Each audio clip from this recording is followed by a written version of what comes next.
Hoy, anong oras na? Nakatukmod ka pa dyan sa computer.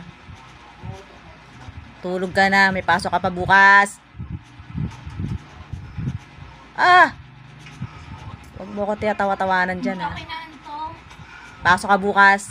Ay mamaya, gigising ka ng 5 ng alas 5, tapos nanonood ka pa. Anong oras na? Ha? Alas 2 na. Ah! Hindi ka pa matutulog? Ha? Ano yung pinapanood mo? Elevator prank.